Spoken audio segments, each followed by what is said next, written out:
MissAmber.com. Thank you so much for taking a minute out of your day to spend it with me. Today I have a super fun technique tutorial video for you.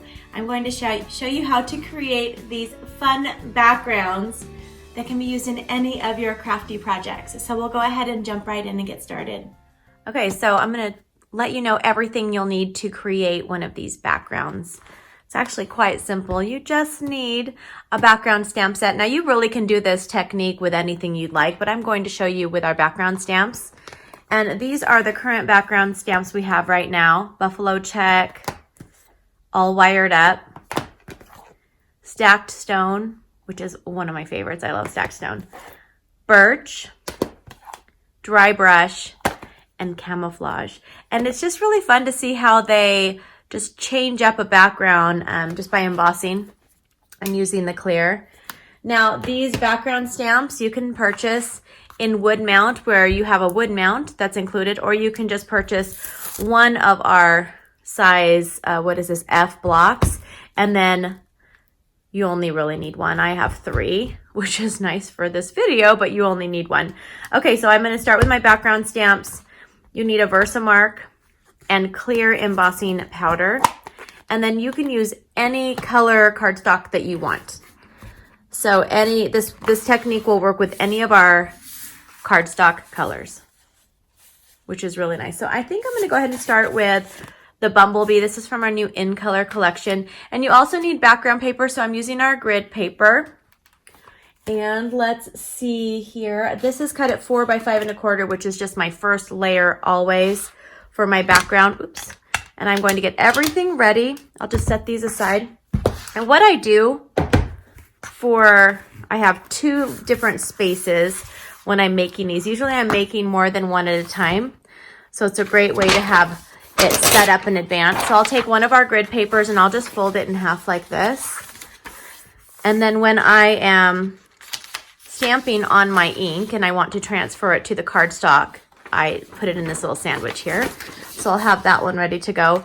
And then for my powder portion, my embossing powder, my setup is one of our grid paper pieces. I don't need the whole stack. And I'm just going to fold this in half like this. I mean, I'm not going to fold this in half. Well, it doesn't really matter. You can if you want. And then I have my clear embossing powder. This is about maybe 3 or 4 containers. I usually get more than one at a time. And I like this to be full because I do emboss a lot. You might not see it as much on my videos, but in person, I'm embossing all the time. It's one of my favorite techniques. And okay, so let's just jump right in. This is going to be a fun technique to learn if you don't know how to do this, or if you've forgotten, or maybe you do it all the time like I do.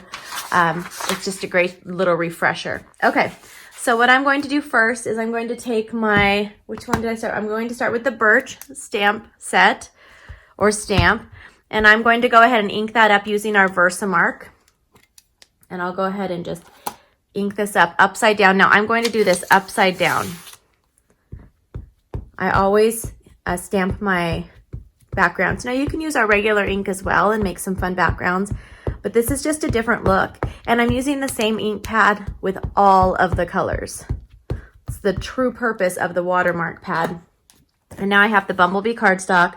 I'm going to put it on here like this. And then I'm just going to sandwich this over like that. Put this over here. And then I'll just peel it off. You probably can't see it as well. I'll peel it off, and now it has the stickiness that I can just go ahead and shake the clear embossing powder on, and it will stick on the places where the stamp was with the Versamark. Tap that off really good. And then I'll just set this over. And now I'm going to take our heat tool, and this is how I use the heat tool. I just aim it away from me on here.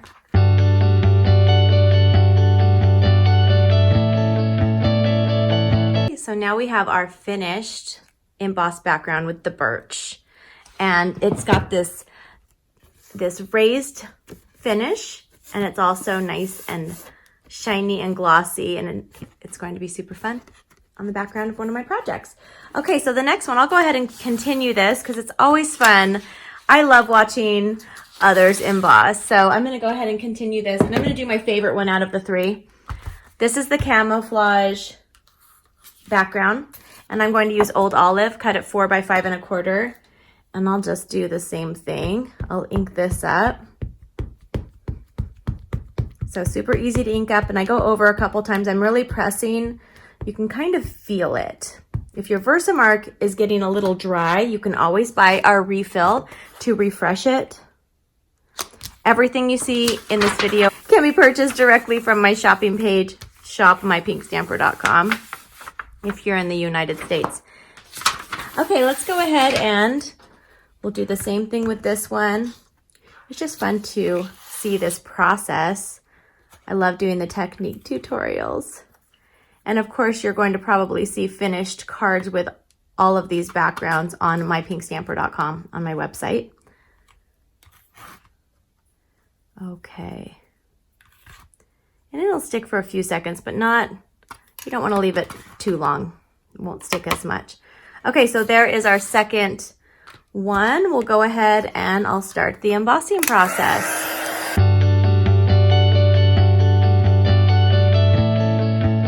Okay, here is the completed background. Look at how fun this is. I know. This is my favorite one. I'm not super big into camouflage, but I kind of like this. And I do have some camouflage clothing.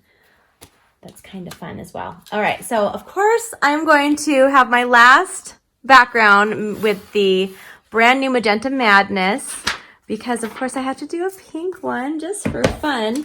And I thought I'd use the stack stone with this. Now I want you to just try to think outside of the box. Sometimes with stack stone we just do gray or black or white, but it's really fun to just think of other designs and colors that you can use. So I'm using the Versamark again in case you forgot. Then I'm going to do the same thing on here. Fold my piece of paper in half and then just give it a nice massage. Pull this off and do the same thing. I'm getting a nice pile here, but I'll be able to just throw it in the container when I'm done. That's why it's nice to have it on a background paper. And our grid paper seems to be the perfect size for that. All right. Okay, the last one with our heat tool. And I'll start this and I'll show you the finish. Okay, here's that finished background, and I want to quickly show you. These are the three that I just demonstrated for you. It's supposed to be a quick tutorial technique video. But I wanted to give you a couple ideas, a couple other ideas. So I also used the stack stone on our basic gray, so it gives you this look. And then I also, instead of using the Versamark, I did the Versamark and then I also stamped it in the ink.